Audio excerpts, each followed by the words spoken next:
कुलवंत भाई आओ ना, डॉक्यूमेंट दे भाई।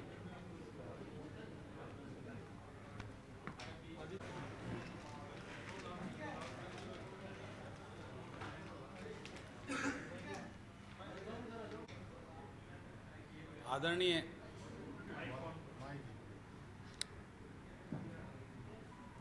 आप सभी आदरणीय प्रेस के साथियों, आप सभी का यहाँ पहुँचने पर मैं आभार व्यक्त करता हूँ, धन्यवाद करता हूँ। आज आप सबको यहाँ कुछ इम्पोर्टेंट इश्यूज़ को लेकर ये प्रेस वार्ता का निर्णय लिया गया कि आज आप सब के माध्यम से सरकार की कुछ नीतियों के बारे में उस प्रदेश के हित के लिए सरकार तक पहुंचाने के लिए आज इस प्रेस वार्ता का आयोजन किया गया है और एक मैसेज के निमंत्रण पर पहुंचे आप सभी साथियों का मैं दिल की गहराइयों से आभार व्यक्त करता हूं, धन्यवाद करता हूं। आज का मेरे साथ बैठे हुए इन साथियों को आप देख रहे होंगे, ये सुमित है, सुमित लाठर एक पढ़ा लिखा युवा है जो यूनिवर्सिटी में पढ़ता भी है और किसानों के बहुत से इश्यूज उठाने का भी काम करता है। और ये किसान हैं, ज़्यादा नहीं बुलाए मैंने, इनमें से एक आधा जींद से है, एक आधा हिसार से है। मेरे सामने ये मेरे से मिलने आए, मुझे मालूम तो पहले भी था, पहले पेपर में न्यूज़पेपर में छप रहा था कि किसानों के साथ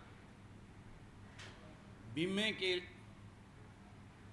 कंपनियों के द्वारा, बीमा कंपनियों के द्वारा जिस प्रकार से किसान के साथ एक बहुत बड़ा धोखा और घोटाला किया जा रहा है, जो एक बहुत ही बड़ा घोटाला जिसको कह सकते हैं, ये बार बार डीसी लेवल पर, एसडीएम लेवल पर, डीडीए लेवल पर अनेकों बार उसकी त्रुटि के लिए और उसको ठीक करवाने के लिए उनसे मिलते रहे हैं। सब इस बात को मानने को तैयार थे, डीसी लेवल पे भी, एसडीएम लेवल पर भी, डीडीए लेवल पे भी, कि एक किसान के साथ गलत हो रहा है। और एक समिति जो किसान की निगरानी समिति किसानों के लिए सरकार ने बनाई हुई है, उस निगरानी समिति ने भी अपनी रिपोर्ट सरकार को भेज चुके हैं कि ये किसानों के साथ बहुत गलत हो रहा है। इशू है जो बीमे की रकम सीएचसी सेंटर के द्वारा किसान जब भरता है और जब उसको बीमा कंपनी एक्सेप्ट कर लेती है, तो बीमा कंपनी का कोई डॉक्यूमेंट में अगर कमी है तो उसके लिए 15-20 दिन का समय होता है उसको ठीक कराने के लिए। लेकिन बीमा कंपनियों के द्वारा पैडी का और कॉटन का जो बीमा किसानों ने करवाया था, पैडी के ऊपर कोई ऑब्जेक्शन नहीं किया, कोई पैसा वापस नहीं किया गया, क्योंकि पैडी के अंदर नुकसान दिखा नहीं रखा था। कॉटन के ऊपर जींद, हिसार और मेरे रोहतक की कुछ बेल्ट में कॉटन के ऊपर 60% से लेकर 100% तक का नुकसान, जो वहाँ पर पूरी उसकी सर्वे भी हो चुकी, पूरी उसकी रिपोर्ट भी जा चुकी और उसका कई करोड़ रुपए, सैकड़ों करोड़ रुपए का मुआवजा तैयार हो चुका था। 7 महीने के बाद बीमा कंपनियों ने उन बीमों को रिजेक्ट करके बहुत सारे किसानों को पैसा भी वापस भेज दिया। 7 महीने के बाद जब उनका क्लेम उनके पास जा चुका था, प्रति एकड़ 32 हज़ार रुपये, लगभग जींद, हिसार और रोहतक कैथल की बेल्ट को मिलाकर लगभग 4,500 किसानों का इस प्रकार का मसला है। मैंने आज सुबह एग्रीकल्चर विभाग से भी इसकी जानकारी ली, अनऑफिशियली, मैं नाम नहीं बताऊंगा अधिकारियों का। उन्होंने मुझे ये ब्यौरा दिया कि ये बिल्कुल ये सही बात है जो आपकी नॉलेज में है, और ये किसानों के साथ बीमा कंपनियों का बहुत बड़ा एक फ्रॉड और घोटाला है। और इस बात के बारे में अनेकों बारें प्रयास भी किए हैं डिपार्टमेंट ने, लेकिन वो बीमा कंपनियां इतने बड़े उसकी हैं कि उनको किसी की सुन नहीं रही। सरकार लेवल पर इसका कोई प्रयास नहीं किया जा रहा। ये किसानों के साथ एक बहुत बड़ा घोटाला और धोखा है। इसमें लगभग हम कैलकुलेशन कर रहे थे भाई सुमित के साथ बैठकर, कल भी मेरे पास था, लगभग 700-800 करोड़ रुपए का क्लेम बनता है जो किसानों का, जिसको ये बीमा कंपनियां बिल्कुल डकार गई हैं। इससे बड़ा जो एक धोखा और अन्याय किसान के साथ मैंने नहीं देखा। और उसके ऊपर हमारी हरियाणा की सरकार मोनी बाबा बन के बैठी है, उसकी कोई सुध बुध लेने को तैयार नहीं है। तो मैं आप सबके माध्यम से इस सरकार को ये सचेत करना चाहता हूँ कि किसान के साथ ये अन्याय बर्दाश्त नहीं किया जाएगा। इसके लिए पूरे संघर्ष के लिए किसान तैयार हैं। और आज कितना बड़ा एक धोखा है किसान के साथ। किसान को मुआवजे के लिए 72 घंटे का टाइम दिया जाता है। किसान का अगर 1 सेकंड भी उस 72 घंटे से ऊपर चला जाता है तो किसान का वो क्लेम जो भरता है वो एक्सेप्ट नहीं किया जाता। किसान के लिए तो इतनी रिस्ट्रिक्शन लगा रखी हैं, लेकिन उन बीमा कंपनियों की लूट को और उसको रोकने के लिए सरकार ने कोई ऐसी जो ना उनके ऊपर पाबंदी लगाने, ऐसा कानून बनाने का काम नहीं किया। इससे ये बात साबित होती है कि ये चीज़ें सरकार की मिलीभगत से हो रही हैं। अन्यथा अगर सरकार अपने प्रदेश का किसान का अगर भला चाहती तो उन बीमा कंपनियों को इस प्रकार की खुली लूट करने का मौका नहीं देती। तो ये विषय आपके संज्ञान में लाने के लिए मैंने आज ये प्रेस का एक मेन मुद्दा है। आज 7-7 महीने से जो क्लेम पास भी हो गए हैं उनकी पेमेंटें किसान के खाते में उन बीमा कंपनियों ने नहीं डाली हैं। सरकार बात करती है ब्याज की, किसान आज ऋण के नीचे दबा हुआ है, बैंकों का कर्ज उस पर चढ़ रहा है, एक एक दिन का ब्याज उससे वसूला जा रहा है। तो ये बीमा कंपनियां 7-7 महीने तक उन्होंने अभी तक वो क्लेम किसान के खाते में नहीं डाले हैं, तो क्या किसान को हक नहीं बनता उस पैसे का इंटरेस्ट उसको ये कंपनी को देना? ये काम सरकार का बनता है, जो सरकार को संज्ञान में लेना चाहिए। ये एक बहुत बड़ा इशू, आज पूरे प्रदेश का किसान इससे पीड़ित और परेशान है। ये एक गंभीर विषय है जो आपकी संज्ञान में लाकर मैंने आपको ये बताने का आज मेरा मुद्दा था। दूसरा, आप सब जानते हैं सोशल मीडिया पे भी चल रहा है एचपीएससी का एक नए तरीके का स्कैंडल, जो कितना गंभीर विषय है। हमारी सरकार के मुखिया और हमारी सरकार के नुमाइंदे मंत्रीगण अपने भाषणों में हर रोज़ खर्ची पर्ची ना होकर निष्पक्षता से नौकरी देने की बात करते हैं।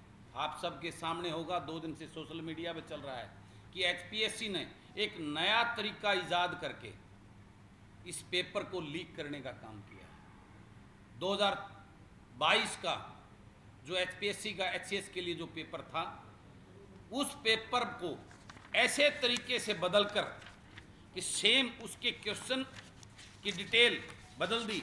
जो क्वेश्चन 14 पे 2 पे था उसको 14 पे ला दिया, जो पहले 4 नंबर पे था उसको 15 पे कर दिया, जो 5 पे था उसको 16 पे कर दिया, 79 था उसको 17 पे कर दिया, 80 वाले को 18 पे कर दिया, 81 को 19 पे कर दिया। इस प्रकार उनकी वो चेंज करके नंबरिंग, और वही पेपर 32 क्वेश्चन सेम उसके अंदर डोप करके एक नया तरीका ईजाद करके अपने लोगों को बेनिफिट देने का काम किया है। और 4 क्वेश्चन जिसमें राम और श्याम सिर्फ नाम बदलकर उसके अंदर ऐड कर दिए गए। ये इतना बड़ा धोखा है जिसकी कंप्लेंट सेक्रेटरी को लिखित में जो है ना उन अभ्यर्थियों के द्वारा दे भी गई है, जो आप सबने शायद पढ़ी होगी। ये कितना बड़ा एक घोटाला जो सरकार आज बात करती है, दावे करती है। ये पेपर लीक का सिस्टम नए नए तरीके ईजाद करके आज प्रदेश के युवा को ठगा और लूटा जा रहा है। इससे बड़ा चिंता का विषय नहीं है। उसी प्रकार से आज पीछे HKRN के द्वारा 550 के करीब कंडक्टर की भर्ती एच के सरकार दावे कर रही है कि हमने एक क्लिक से 550 547 कितने कंडक्टरों को ज्वाइनिंग दे दी है। जब मेरी स्टूडेंट्स से, मेरे कई बहुत सारे युवाओं से मेरी बात हुई, मेरे से फ़ोन पे बात हुआ कि एक लेटर तो पीछे मिला था HKRN को कि इस प्रकार से कंडक्टरों की भर्ती करनी चाहिए, लेकिन उसकी कब एडवर्टाइजमेंट की ये किसी को नहीं मालूम। कितनी भयंकर एक बैकडोर एंट्री के माध्यम से अपने लोगों को कंडक्टर की ज्वाइनिंग देकर सरकार वाहवाही लूट रही है। ये सरकार की जो है ना असलियत है। तो मैं कहना चाहता हूँ आप सब साथियों के माध्यम से, सरकार इस प्रकार का खेल कब बंद करेगी। आज पूरा प्रदेश का हर वर्ग पीड़ित और परेशान हो चुका है और सरकार अपने दावे करने में बड़ी बड़ी वाहवाही लूटने से बाज नहीं आ रही। प्रैक्टिकल सच्चाई ये सब आप लोगों के सामने है। आज ये इतनी बड़ी एक त्रासदी युवाओं के साथ सरकार कर रही है, इससे बड़ा जो ना दुर्भाग्य कुछ नहीं हो सकता। अगला विषय मैं आपके संज्ञान में लाना चाहता हूँ। मेरे कुछ सवाल जींद के अंदर बड़ी बड़ी बात करते हैं सारे उनके अपने MP और MLA।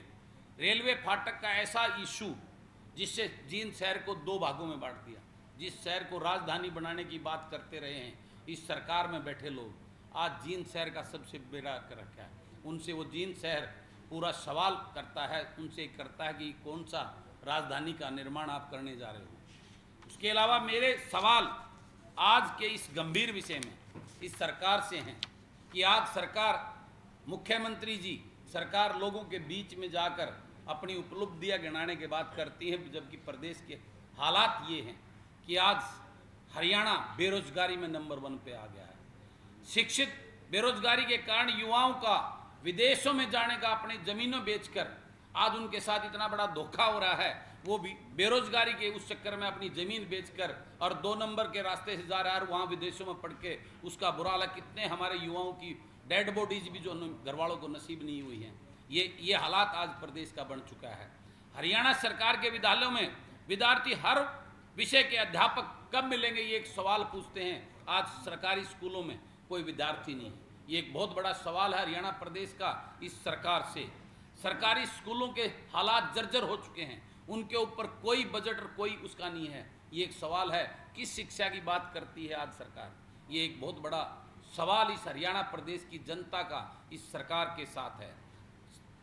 आज प्रदेश की सड़कें बुरा हाल, गड्ढों में, आज शहरों की सड़कें। मैं रोहतक में MLA हूँ, सेक्टर 14 में मेरी खुद की सड़क के सामने इतने गड्ढे हैं। 20 बार कमिश्नर को रोहतक उसको कंप्लेंट कर चुके, कोई सुनाई करने वाला नहीं है। बिजली में आज बिजली के बिलों की इतनी भारी, पूरे प्रदेश के अंदर इतने मोटे, इतने फास्ट मीटर चलते हैं कि आज गरीब आदमी का जो 500 400 200 रुपये बिल आता, किसी का भी 1000 से कम बिल नहीं आ रहा। और जिसकी वजह से वो कंडीशन लगा दी 12,000 की, उनके जो है ना PPP में उनके वो सारे राशन कार्ड काटे जा रहे हैं, उनकी वो सारी सुविधाएं सरकार ले रही है। इतना बड़ा एक भयंकर खेल, उसका एक सवाल है उस प्रदेश की जनता का, ये कैसा खेल, कैसा जो है ना गरीब के उत्थान की बात सरकार कर रही है। आज अस्पतालों में डॉक्टर के पद खाली पड़े हैं। हमारे वहाँ खानपुर मेडिकल कॉलेज था जिसका एक नाम था, उम्मीद थी, आज वहाँ ना डॉक्टर बचे हैं ना मशीनें बची हैं। एक वहाँ से मशीनें शिफ्ट कर दी गई दूसरे हॉस्पिटल के अंदर, वहाँ के डॉक्टर स्टाफ को शिफ्ट कर दिया गया। अब कल मेरे पास रोहतक PGI से फ़ोन आया हुआ था, वहाँ कार्डियो हार्ट के जो डॉक्टरों की जो टीम है उसको वहाँ से शिफ्ट करके दूसरी जगह, जबकि सबसे ज़्यादा लोड रोहतक PGI के ऊपर है। आज इतना बुरा हालत है रोहतक PGI का, खानपुर मेडिकल कॉलेज का, कि आप जाके खुद एक बार विजिट करें। मैं आप सबसे निवेदन करना चाहता हूं, सभी मीडिया के साथियों से, मैं आपको सारी सुविधा प्रोवाइड कराऊंगा। जो सरकार बड़ी बड़ी बातें करती हैं, आप प्रैक्टिकल जाकर वहां एडमिट पेशेंट से उन हॉस्पिटलों की हालात के बारे में जायजा लें, तो आपके सामने ये सच्चाई, जो सरकार बड़ी बड़ी बातें, बड़े बड़े दावे करती है, उनकी आपके सामने आएगी। ये हालात हैं आज खिलाड़ियों का हाल। आज आप सब जानते हैं मेरे प्रदेश की वो बेटियां जंतर मंतर पर बैठकर जिस प्रकार से अपने साथ हुए शोषण के लिए न्याय मांग रही हैं, और सरकार की तरफ से चुप्पी साध कर इस मुद्दे को इतना जो है ना वो किया जा रहा है। और जो वो उनका कल्पिट, वो बदमाश, वो आज भी जो है उनके ऊपर, आज मैं सोशल मीडिया पर उसने जिस प्रकार की टिप्पणी उन हमारी बहन बेटियों के लिए की है, कब क्या हुआ, कैसे क्या हुआ, ज़रा बताओ तो सही। यानी इतना खुला आम, और उसको कोई पूछने वाला नहीं है। ये एक सवाल इस प्रदेश की जनता पूछती है, ये कैसी सरकार है। उसके बाद सीटी क्वालिफाई को लेकर मेरे प्रदेश का युवा आज कितना आक्रोशित और आंदोलन कर रहा है, लेकिन सरकार कोई सुध बुध नहीं रही। उन अभ्यर्थियों को स्किल टेस्ट में बैठने का कब मौका मिलेगा जिन्होंने सीटी को क्वालिफाई किया है? तरह तरह की कंडीशनें लगाकर नए नए पोर्टल लॉन्च करके कब तक सरकार जो है इन लोगों को परेशान करेगी? ये एक बहुत बड़ा सवाल इस प्रदेश की जनता का, इस प्रदेश की सरकार से है। वो आप सबके माध्यम से मैं इस सरकार तक पहुंचाने के लिए आज ये प्रेस वार्ता की है। तरह तरह के आज पोर्टल की सरकार बन गई है, हर तरह के इतने कंडीशनें लगाकर उस गरीब किसान को परेशान किया जा रहा है। सरकार के उस गरीब को अपनी सुविधाओं को करने के लिए किया जा रहा है, जिसका वो उस पोर्टल के चक्कर में उलझे खड़े हैं, उनको कोई सुविधा नहीं मिल रही है। ये सारे गंभीर इश्यूज को लेकर आज मैंने आप सब साथियों को यहाँ बुलाया था, और इसके लिए आपका कोई सवाल हो तो मेरे जो पॉइंट थे मैंने आप सबके सामने रखे हैं।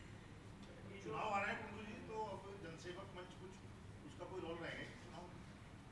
आज वो सब दर्शाने और बताने के लिए मैंने पीछे ये प्रेस वार्ता में होर्डिंग अपना लगा दिया। इससे आपको संदेश और संकेत बड़े साफ मिल गए होंगे कि ये मंच आगामी समय में प्रदेश के अंदर बहुत कुछ करने जा रहा है। चुनाव में रोल प्ले करेगा?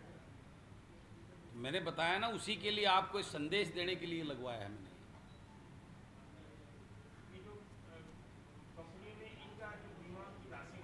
जी जी,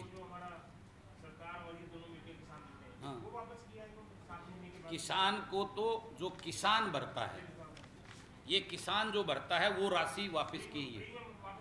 प्रीमियम कुछ लोगों का बैंकों से, जो बैंक को भैया तो बैंक ने वापस किया, जो किसान भरता है। बाकी कारण तो कुछ है ही नहीं, उसके अंदर कंप्लीट डॉक्यूमेंट हैं। ये चीज़ें वो निगरानी समिति की जो कमेटी बनी है उसके अंदर पूरी तरह एक्सेप्ट किया हुआ है कि किसान के डॉक्यूमेंट पूरी तरह कंप्लीट होने के बावजूद अपनी मनमर्जी से उन बीमा कंपनियों ने उनका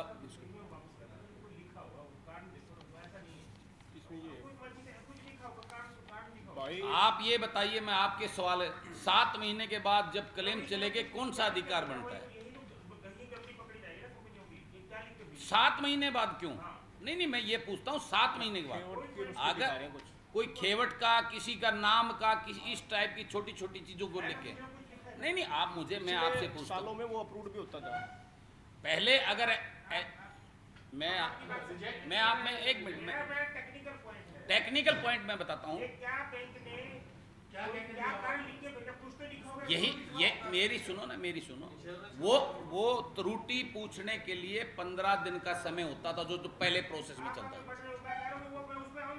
हाँ हाँ, मैं बता देता हूँ भाई। कोई खेवट की गलती निकाल दी, किसी में कोई नाम की करेक्शन निकाल दी, किसी में कोई किला नंबर की करेक्शन निकाल दी। इसके बाद की बात है सर, पॉलिसी इशू होने के बाद रिजेक्शन आई 7 महीने के बाद। किसकी जैसे आप पॉलिसी नहीं आती, उसके अंदर एक्सेप्ट किया जाता है सीएससी सेंटर पे ऑनलाइन। उसको कोई पॉलिसी नहीं आती किसान के पास, उसको एक्सेप्ट का मतलब आपका फाइल, आपका पैसा उन्होंने ले लिया, आप वहाँ रजिस्टर्ड हो गए हो, आपकी ये फसल रजिस्टर्ड।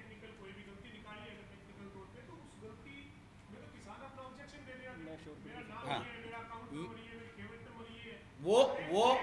वो जो आप पवन भाई आप पूछ रहे हैं, उसके लिए किसान के पास कंपनी का ये आना है, आपकी ये करेक्शन है, इसको दूर कीजिए, ऐसा कोई उनसे नहीं मांगा गया। अपने लेवल पे उसको रिजेक्ट कर दिया गया, जबकि उसके लिए 15 दिन का समय होता। 7 महीने बाद ऐसा नहीं होता, जब उसका क्लेम भी पास होकर वहाँ बैंकों में चला गया तब ये प्रोसेस किया गया है, और इसको सरकार के अधिकारी और निगरानी समिति ने एक्सेप्ट किया है। लगभग 4,500 किसान के करीब जो आंकड़ा मोटा मोटा मिला है, जींद, हिसार, कैथल, रोहतक और इन सब मिला। हाँ, ले मैं सुमित आपको बताएगा, बहुत डीपली इसके ऊपर संघर्ष कर रहा था। भाई जो आपका सवाल था ना, 2016 से स्कीम शुरू हुई थी और बैंकों से लगातार बीमा ऐसे ही कट रहे, जो लोनी फार्मर केसीसी के मैंडेटरी, ये फार्मर बैठा हमारे साइड में, तो इसकी हम डॉक्यूमेंट भी लेकर आए हैं। तो इसने बैंक में जाकर हर साल बीमा कटवाता था। तो पहली बार ऐसा क्या हुआ, पिछले 3-4 साल से बीमारी चली हुई है पिंक कलर का कीड़े की, जिसका कोई इलाज नहीं है। तो पहली बार ही बैंकों से किसानों के बीमे रिजेक्ट हुए, वो तब हुए हैं जब 32,000 रुपये तक प्रति एकड़ किसानों का बीमा बनकर तैयार हो गया था और किसानों को जागरूक किया गया था। गलती है तो बैंक की है, गलती है तो सरकार की है, गलती है तो बीमा कंपनियों की है। किसान द्वारा कोई भी गलती नहीं की गई है। पिछले साल इसी किसान ने जब धान का बीमा नहीं कटवा था, गलती से बैंक ने काट लिया, और ये आज भी कोर्ट में इसका केस चला हुआ है, तो वो अप्रूव हो गया सेम डॉक्यूमेंट में पिछले साल। उसने पिछले साल बाड़ी का था, वो भी अप्रूव हो गया जब पैसे नहीं देने थे। जब पैसे देने आए हैं तो तब इन्होंने रिजेक्ट किया, तब पैसे ही वापस कर दिए, और बैंक बताने को तैयार नहीं है ये हमारी गलती है, कंपनी की गलती है, सरकार की गलती है। ये फॉल्ट है भाई साहब इसमें, ये डॉक्यूमेंट रहे।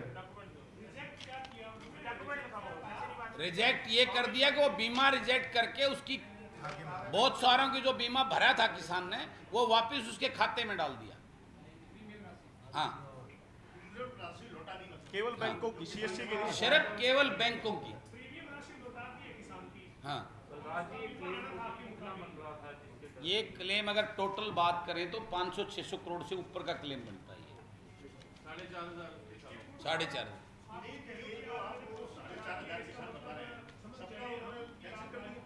नहीं, ज्यादातर किसान का है। एक और उन्होंने एक और कर रखा है, करीब करीब 40 तो इनके गांव के ही हैं, आसपास के गांव के। उसी बैंक से सेम डॉक्यूमेंट होते हुए धान का अप्रूव कर रहे हैं और कॉटन का रिजेक्ट कर रहे हैं। कारण क्या है? धान का तो उनको किसान देता करीब करीब 1800 रुपये प्रति एकड़ प्रीमियम, जो 5% लेते हैं, कंपनी के पास जाता। फिर हाँ, फार्मर हरियाणा सरकार उसमें शेयर डालती है, भारत सरकार उसमें शेयर डालती है, करीब करीब ये 5-6 हज़ार के करीब करीब होता है। तो देने आ रहे थे 32,000, और धान का बैठता था 3-4 हज़ार के करीब करीब, देना नहीं रहा था एक भी, वो तो कंपनी ने डकार लिया। मतलब मनमानी सीधी सीधी डॉक्यूमेंट है, एक बैंक से एक ही तरह के लोग। वही धान का तो accept इसमें करें। इशू है, वही किसान, कपास का कैंसिल कर वही किसान, वही डॉक्यूमेंट, वो धान का तो एक्सेप्ट कर रहे हैं और कपास का रिजेक्ट कर रहे हैं। क्योंकि उसमें वो क्लेम ज्यादा है। उसमें क्लेम बनता नहीं था, उसमें क्लेम बनता है। ये सीएससी की रिपोर्ट है। ये सीएचसी की रिपोर्ट है जिसमें डिस्क्लेम 80 फार्मर थे, 9 के अप्रूव करे, सेम डॉक्यूमेंट, इसमें 8 धान के हैं। और करीब जो ये कॉटन वाले अप्रूव कर दिए उसी किसान के और वही डॉक्यूमेंट से, और उसके कॉटन के रिजेक्ट कर दिए और उसके धान वाले एक्सेप्ट कर लिए। ये सीएचसी की रिपोर्ट है। जेपी दलाल ने एक वीडियो की थी, जी, उसमें बीमा कंपनी के अधिकारी भी थे। रिजेक्ट की कुछ बता नहीं रहे सर वो। सर वो कोई रीजन नहीं बता रहे किसान को, कोई हमारे रीजन। पिछले 7 साल का रिकॉर्ड उठा लीजिए इसका। हम आपके ऊपर क्वेश्चन नहीं उठा रहे, पहले तो बात आप चीनों से बात कीजिए। ये बेचारा कोई ये हमारे गाँव पास query आ रही है, हमारे आप पास बिल्कुल आपकी क्वारी, अगर कुंडू साहब ने कहा है कि ये हमें वो कागज तो दिखाओ जो रिजेक्ट किया, उसको कहा उन्होंने कोई कागज नहीं दे रहे वो किसान आपका को। केवल मात्र बिना कागजों को ही आक्षेप है। वो कोई कागज दे तभी तो किसान आप दिखाएगा। किस आधार पे कह रहे रिजेक्ट हो गया? किस आधार पे? पैसे उसके वापस उसके कर पैसे वापस आ गए अकाउंट में। ये जो कागज पैसे वापस आए वो दोनों कागज तो ये है ना पैसे वापस का डॉक्यूमेंट आपके पास। आपने उसको उसका ये सर्वे हुआ है। नहीं जा रहे हैं कि ये सर्वे का उस किसान, ये रिपोर्ट निगरानी समिति की वहां से हरियाणा सरकार के पास पूरे किसानों की कंसोलिडेट होके आ चुकी है। उस निगरानी समिति ने ये सब मान के कि किसान ने सब कुछ पूरा किया हुआ। रिपोर्ट दे दो, निगरानी मैं दे समिति की देता हूँ, रिपोर्ट आगे। कुछ तो हमारे पास हाँ। डॉक्यूमेंट है ना। मैं दे देता हूँ आपको डॉक्यूमेंट, आपको जितने चाहिए सर उतने दे देंगे हम। ये एक ही बहुत है। आपने बहुत बड़ा इशू उठाया, 700-800 करोड़ का ऐसा इशू है बड़ा इशू है। ये बहुत बड़ा इशू है, तभी तो ये आप इसको निगरानी क्वेश्चन नहीं करते, लेकिन ये- इसका हमें आधार चाहिए। ये सरकार के पास आप मांगोगे ना, वो भी इस बात को एक्सेप्ट करेंगे। लेकिन आपके पास निगरानी कोई उसके तैयारी के साथ आप बिना तैयारी के आते नहीं वैसे। नहीं आता नहीं, बस एक निगरान मेरे ये एक ही डॉक्यूमेंट बाकी डॉक्यूमेंट में लेके आया। एक बार बैंक में देखिएगा डॉक्यूमेंट, निगरानी समिति का होगा वो। डीएलएमसी की मीटिंग में जो फैसले होते हैं ना, हाँ वो डॉक्यूमेंट दे देते हैं आपको, हर उसमें डॉक्यूमेंट। लिखा गया कि ये किसान ठीक है, मैं भी गलत। यस, वो डॉक्यूमेंट एक बार बैंक में देखिए भाई। कौन सी अच्छा, बैंक? इसमें सर एक और आपको जो सरकार द्वारा एक गाइडलाइन बार दी जाती है वो- एमओ, बैंक में देख ले भाई। इसमें एक चीज़ दिखा देते हैं आपको जो आप चाहिए आपको। इसमें लिखा हुआ है टाइम फ्रेम। टाइम फ्रेम में सीधा लिखा हुआ है किसान की फसल में अगर नुकसान होगा ना तो उसको 72 घंटे के अंदर अंदर अपना फार्म सबमिट कराना होगा। तो उसी के आधार पर टाइम फ्रेम बीमा कंपनियों को ऊपर भी है, अगले 10 दिन के अंदर सर्वे करना होगा। और टाइम फ्रेम क्लेम का भी पैसे किस टाइम आने चाहिए, अगले 15 दिन में सब्सिडी के पैसे आने चाहिए। सर सर सुन तो लीजिए। नहीं इसी में एक सवाल तो बन गया ना, अगर उसके 15 दिन के बाद पैसा आना चाहिए, 7 महीने हो गए तो भी पैसा नहीं आया। हाँ, लेकिन जो नेक्स्ट 15-7 महीने के बाद जो उसका डॉक्यूमेंट होगा वो मैं आपको प्रोवाइड करवा देंगे, अभी नहीं होगी तो मैं मंगवा के आपके ग्रुप में डलवा दूंगा। मैं आपके ग्रुप में ये रिपोर्ट में मंगवा के डलवा दूँ, कोई नहीं है तो मंगवा ले, मैं आपके ग्रुप में डलवा दूँ। जी जी देखिए, पेपर निकालना उसमें तरह तरह के वो आते थे पीछे जो पेपर लीक होते हैं। अब जो जिसको अपने लोगों को बताना, उनको यही तो बताना जो 2022 का क्वेश्चन था उसको पढ़ लो, वो सेम है। उसमें तो ना निकालना ना किसी से पूछना। उन्होंने इंटरनल 2 लोगों ने जो पेपर सेट करना उनको पता, उन्होंने कह दिया पिछले साल का उठा लो, बस हो गया पेपर लीक, और क्या होगा। इससे एक नया ऐसा आसान तरीका जिसमें वहां अंदर कुछ करने की जरूरत नहीं पड़ी, वो तरीका अडोप्ट किया गया है इसमें। आप इसको सीधा पेपर लीक मार रहे हैं, इसको कोई त्रुटि उनके लाभ के वैसे नहीं मारने की। उन्होंने, मैंने बताया ना, जब इतना ही तो बोलना है 2022 का पेपर पढ़ के तैयारी करके चले जाओ, बात होगी खत्म। आप एक इनोवेटिव वे बता रहे हैं उनको कि ये इनोवेटिव वे है। यस यस यस यस, नई इनोवेशन, एक नया तरीका इजाद करके प्लानिंग से ये करके किया गया है। ये ऐसा कभी नहीं हुआ कि वही पिछले लास्ट ईयर का पेपर मैंने पूछा, ये पहली बार ऐसा हुआ। कोई एक आधा क्वेश्चन कोई आ जाए तो वो अलग बात होती है, अदरवाइज ऐसा पूरा पेपर इस प्रकार से आना ये फर्स्ट टाइम का वो है। हैं जी? हाँ, इसके लिए तो वो जो है ना, इस बहादुरी के लिए, इस दिमाग के लिए उनको इनाम तो देना पड़ता है सरकार, वैसे सरकार तो देगी उनका इनाम। वो मैं भिजवा दूँ, कोई बात नहीं, वो मैं भिजवा दूँ। जी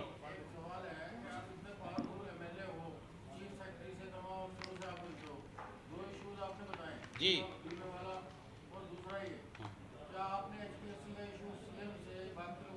मैं आज ये सारे चीज़ें रिटर्न में सीएम साहब को और चीफ सीएस साहब को उनके पास भिजवा रहा हूँ। आप जा रहे हो उनके पास?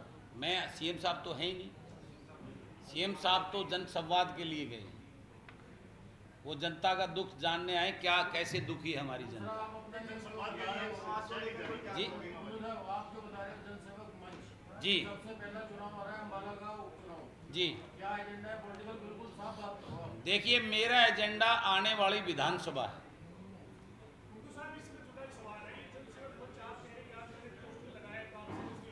जी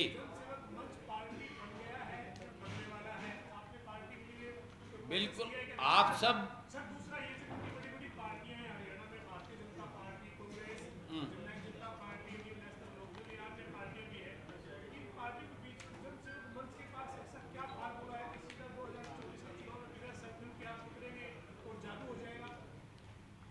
महम में भी वो सारी बड़ी बड़ी पार्टियां थी। महम से जब बलराज कुंडू निकल के आ सकता है तो पूरे प्रदेश में ऐसे बलराज कुंडू और भी आएंगे। महम में बड़े बड़े धुरंधर थे उन पार्टियों के, और बड़े बड़े प्रचारक आए थे वहां पर। मैं अपना जन सेवा की सोच के इस प्लेटफार्म के साथ ही आगे बढ़ूंगा। यस, वो सब प्रोसेस में है, और आने वाले 2-3 महीने के अंदर उसकी एक बड़ी आगाज बांगर की धरती जींद से उसका आगाज किया जाएगा। अगर अम्बाला लोकसभा चुनाव हुआ तो बलराज कुंडू कहाँ होंगे, वहाँ क्या करेंगे? बलराज कुंडू का उद्देश्य आने वाले 2024 के विधानसभा को एजेंडे को लेकर चल रहा हूँ। मैं बाई इलेक्शन में पार्टिसिपेट नहीं करूँगा। लगातार आप हरियाणा के दौरे कर रहे हैं, अभी भी 2 दिन बाद भी दौरा है आपका, वहाँ पर एक ऐसा घोटाला जो आपके सामने है, अभी तक आपने उठाया नहीं। जल भराव के 35 करोड़ रुपए आए, एक पटवारी द्वारा ऐसे लोगों के खाते में डाल दिए गए जो खेती ही नहीं करते, ऐसी महिलाओं के खाते में डाल दिए जो नौकरियां करती उनकी जमीन नहीं है, और वो पटवारी आज पुलिस की कस्टडी में है। तो वहाँ के किसान लगातार वहाँ तहसील परिषद में बैठे हैं, तो ये मुद्दा भी आप उठाने का काम करें। टिग्रू भाई, ये मुद्दा मेरी नॉलेज में आया नहीं था।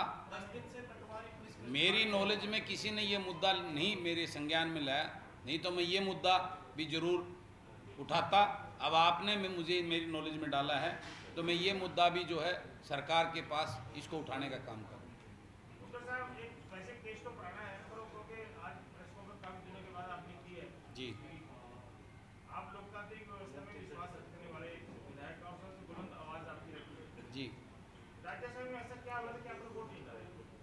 क्या जी? ये सवाल तो पहले मेरे ख्याल मीडिया के साथियों के सामने में इसलिए पूछ रहे हैं कि आप लोकतांत्रिक व्यवस्था की प्रणाली को दुरुस्त करने वाले सबसे मजबूत आजकल उस लोकतंत्र प्रणाली के अंदर एक नाटो भी आ गया है, किसी को वोट ना डालें। नोटा सॉरी, वो नोटा का मैंने इस्तेमाल किया था उसमें। नाटो मतलब नाट प्रणाली, बात तो वो देसी वाली थी। ठीक है, तो वो उस प्रणाली का इस्तेमाल करके मैं आपसे पूछना चाहता हूं, मैं अगर भाजपा समर्थित उम्मीदवार को वोट डालता तो आप मीडिया के साथियों के इतने सवाल होते, शायद मैं उनका जवाब नहीं दे पाता। रही बात दूसरे कांग्रेस के जो कैंडिडेट थे, क्या इस हरियाणा प्रदेश 2.5 करोड़ जनता के अंदर उस कांग्रेस के हाईकमान को एक भी ऐसा व्यक्ति नहीं मिला जो राज्यसभा के उम्मीदवारी के लायक हो? तो ऐसे भारी व्यक्ति को, जिसको हरियाणा के प्रॉब्लम्स के बारे में कोई इशू का पता ही ना हो, ऐसे व्यक्ति को वोट मैं क्यों डालूं? इसलिए मैंने वो निर्णय लिया था। और उसमें अगर मैं डाल भी देता किसी को, तो आप लोगों के इस जनता के इतने सवाल मेरे ऊपर दागे जाते, शायद मैं उनका जवाब भी ना दे पाता। इसलिए मैंने अपने विवेक से, अपने चिंतन से और अपने कोई जो खास मेरी टीम के लोग हैं उन साथियों से विचार विमर्श करके ये निर्णय लेने का था। ये निर्णय कोई 2 बजे के आसपास हुआ जाके? नहीं, निर्णय मेरा पहले से ही था। तो आपसे कुछ लोग गए थे मिलने के लिए? तो मैं बिल्कुल गए थे, आप सब मीडिया के साथी उनको कर रहे थे, उन्होंने प्रयास किया। नहीं, नेता भी गए थे।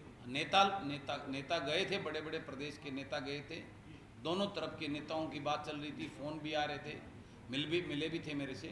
लेकिन मेरा जो फैसला वो अडिग था और वही मैंने उस फैसले पर रहा। और आकर आप मीडिया के साथियों के रूबरू हो गए, मैंने उस बात को आपके सामने रखा भी था।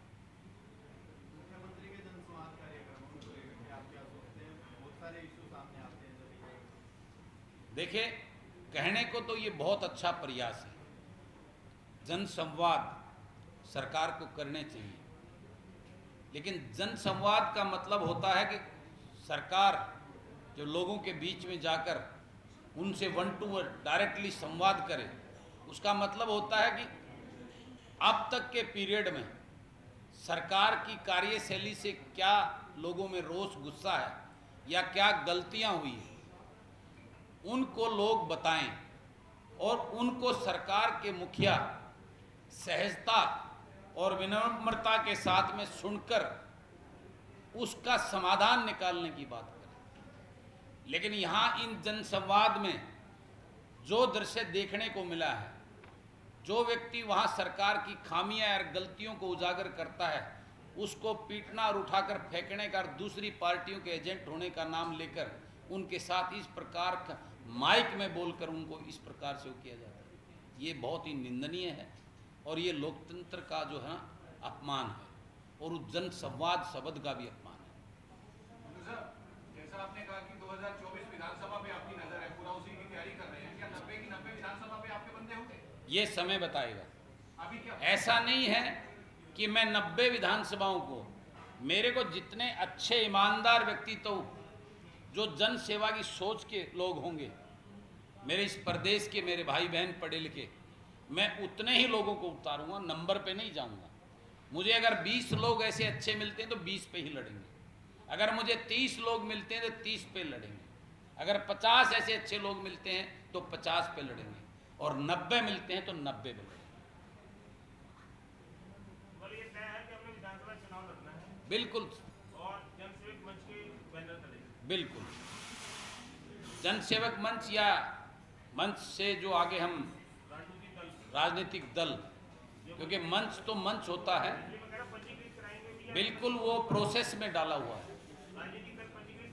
प्रोसेस में डाला हुआ है। आने वाले 2-2.5 महीने में शायद वो प्रक्रिया पूरी हो जाए, तो उसके बाद आप सब साथियों के बीच में आकर उस दल की अनाउंसमेंट भी करेंगे और उसकी आगे क्या एजेंडा और क्या मैनिफेस्टो लेकर हम प्रदेश के लोगों के बीच में जाएंगे, वो सब बातें आपके समक्ष रखी जाएंगी। अभी थोड़ा सा तो सस्पेंस रहना चाहिए ना, तो उसको थोड़ा रखो। फिर 2 महीने 2.5 महीने के बाद में आप सब के साथ बैठेंगे और तब नाम पूछ रहे थे। मैं कहा नाम पूछ आप रहे, अपने नाम भी करा रहे हैं पार्टी रजिस्टर्ड या किसी और प्रॉक्सी करा रहे हैं? नहीं नाम से ही होगा बिल्कुल। ये कुछ कह रहे थे? मैं ये कह रहा था कि चुनाव अकेले लड़ेंगे किसी दूसरी पार्टी के साथ बात नहीं करेंगे। हमारे विचार समान विचारधारा के कोई ये समय बताएगा कि हमारे मैनिफेस्टो और एजेंडे पर कोई ऐसी पार्टी के साथ हमारे विचार मिलते हैं तो वो निर्णय उस टाइम लिया जाएगा। राजनीतिक बातें कई बार समय पर तय होती हैं, वो एडवांस में उस चीज़ के ऊपर कुछ कहा नहीं जाता।